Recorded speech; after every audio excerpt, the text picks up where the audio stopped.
Hey everybody, it's Renee from Tailspin Farm, and I'm hopping on today to show you some different fiber that I have here, Angora fiber. I am a fiber artist, I am a crocheter, knitter, and yarn spinner. And you can find me pretty much everywhere as Tailspin Farm. You can find my website. I'm on Instagram, Facebook, and Twitter as that. And yeah, we're gonna hop into this video and show you what I'm doing today. I am spinning this month. There is a spin along with Crafty Housewife Yarns and My Local Wool, and it's called Spin Her Free. It's for human sex trafficking, and they're raising money for that. And so I've joined that, and I've been spinning like a crazy person the last few weeks here. I'll probably do another video at the end of the month. This ends January 31st, and I'll do another video of all the yarns that I have spun up this month. I am 4 complete skeins in. I'm hoping to get another 4 done before the end of the month for this challenge. But today I wanted to show you what I'm going to be spinning today. And what I have spun is, this is 100%, there we go, 100% mohair. Mohair comes from Angora goats. And so this is a beautiful fiber. This is from Hightower Farms, local to me here in mid-Michigan. And that fiber is just lovely to spin. And she has dyed it a beautiful green color, jewel tone. I talked about that in one of my other videos earlier this fall, that jewel tones seem to be all the rage this fall. And I finished spinning that yesterday, and I went to look in my stash. Now, in the past, we have raised alpacas and Pygora goats. Pygora is an Angora pygmy cross, so they're a smaller goat with beautiful fiber also. And so I still have bags full that I have stored really well. We haven't been on our farm in 6 years. And so the goats and the alpacas went right before we moved up here.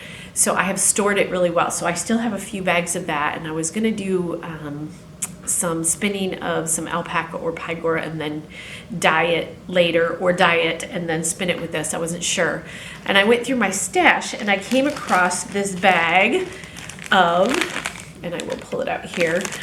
This is Angora that I dyed quite a while ago. And this is, I wasn't happy with it when I dyed it. It didn't exactly do what I wanted to. This was, I think, a dark gray. It had some dark gray mixed with light gray, but a lot of it was dark. And you can sort of see that in the dyeing process, that you can see I don't know if it's going to end up being like a tweedy type or variegated once I get done with it. So I am going to spin this today because it's a perfect color to go along with the mohair, and I'm going to apply it together. But I wanted to show you the different processes that I do, and then I will show you spinning some of this. The different processes I do with my Angoras. So I raise French and English, and then I have one German Angora, and she is a big rabbit, and she has to be clipped. They don't molt or shed like the French and English do, and so I clip her. My preference in spinning Angora is combed. So again, I say this almost every video, but none of my rabbits are ever harmed in the process of getting the fiber. And you will find that pretty much everywhere in the United States. You're not going to find someone who harms their rabbits to get the fiber, because that's silly. It's a sustainable fiber. It comes back.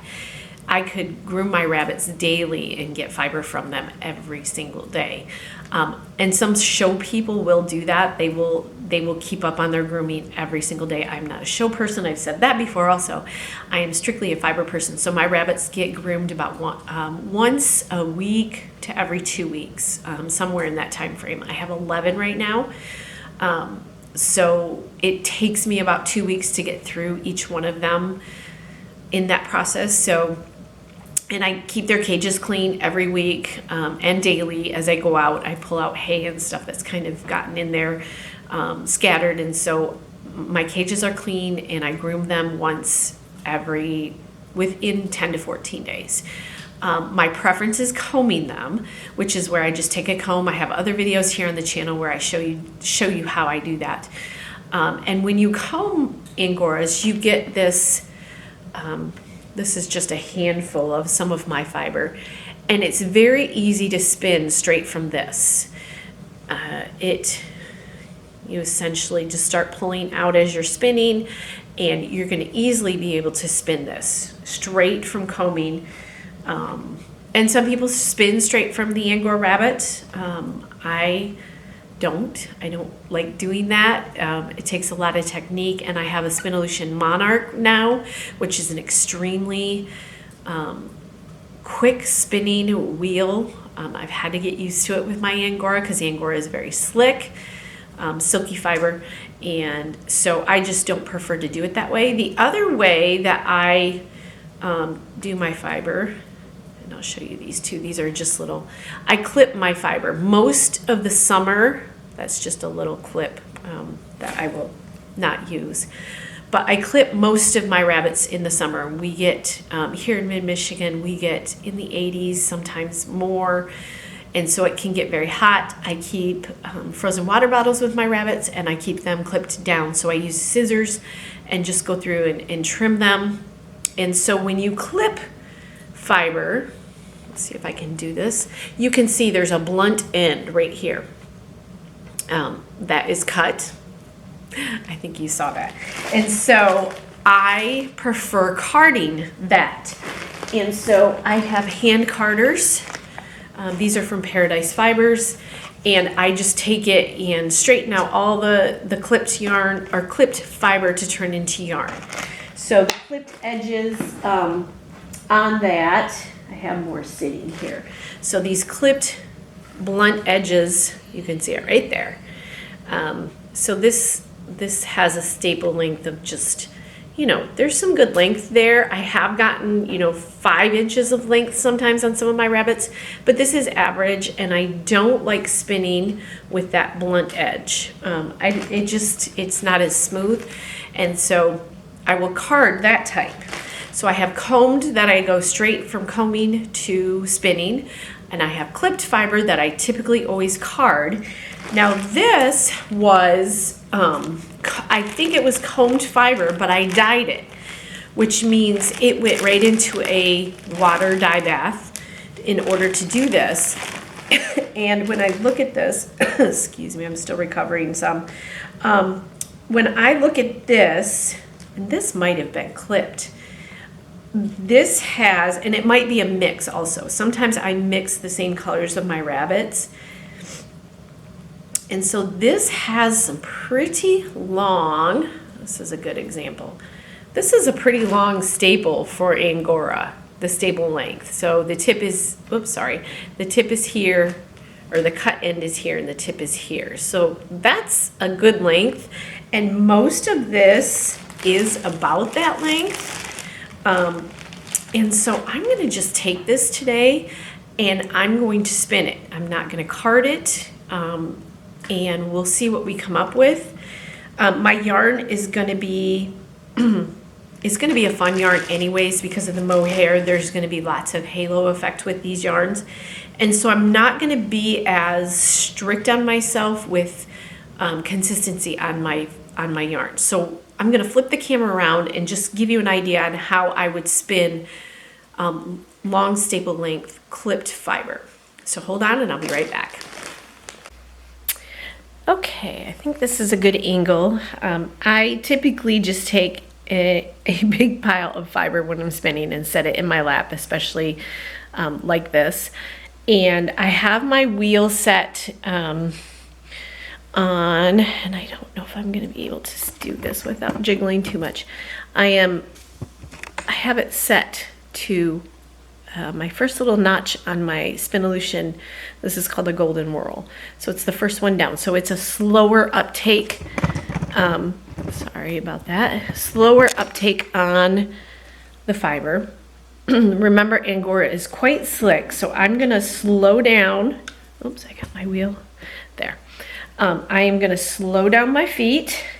And remember, this is gonna be more of a not consistent spin as what I typically do. I'm gonna do some thick and thin spinning on this. And I am going to, let me see if I can angle this just a little bit better here. I'm going to just grab ends as I go along, and I'm going to take an end and get it started, and then just give it a gentle, work my hands together. If you go to Crafty Housewife Yarns YouTube channel this morning, there is a instruction video that I did with my Monarch on spinning Angora. And so that kind of gives you a good hint. I am going to pick out, there are always, when you clip yarn, so this is clip for sure, I just kind of found that out. When you clip yarn, you get those little short pieces that you're just gonna get them when you clip. So let me pull this back just a little bit and get this one started at an angle. And so I'm just gonna take my time here and have my fingers work through the fibers, kind of straightening and finding ends, pulling out small pieces. This will not be a quick spin today. That's why I do typically like carding fiber, my clipped fiber, because it is quicker. But I just thought it would be fun to have more of a, and that's going to be a big old nub there, which is fine. Art yarns are probably the best thing that ever happened to some of us spinners that enjoy. I like the look of art yarns. I like the non-commercial homespun look of it, hand spun look. If I want consistent yarn for a project, I'll typically buy it, or buy it from a better, not a better spinner, but just a different spinner than what I am. I do enjoy inconsistencies in my yarns. And not everybody does, and that's fine. So, and on this, the one thing I've learned with the Spinolution wheel, I've had it for, I think I got it in October. I do have to really concentrate on my pedaling, my feet working, because it just goes. It is a production wheel. So I'm just gonna work in, you can see I'm getting these ends. I'm just gonna work them in. Angora, anytime you spin Angora, it's gonna have that halo effect. This is almost like spinning locks. It's gonna have that halo effect that comes out the more you work with it and the more you wear it. It has a beautiful halo look. And you can see, hopefully there's some clipped ends right here. I'm just gonna work those in. Give them a little twist and tug. And yeah, so keep working this today. Like I said, this will take me longer than spinning carded fiber, and it is going to be an inconsistent kind of fun bobbin full of Angora that I'll blend with the mohair and see what we get. And I just continue. The trick with spinning is to always have your hands working together. And the other trick is your feet are always moving also. So, let's see. It's that consistency of getting your feet going with your hands moving at the same time. And again, I think I spin left-handed. I'm not certain. I hold my chunk of fiber in my hand and I work it with my right hand. And your hands are always working together. I don't let anything out of my left hand that I don't want spun. So I'm always working my left hand to kind of pull and straighten out those fibers as I go along. I think you can kind of see that. So my hands are always working together. That's the trick to get down.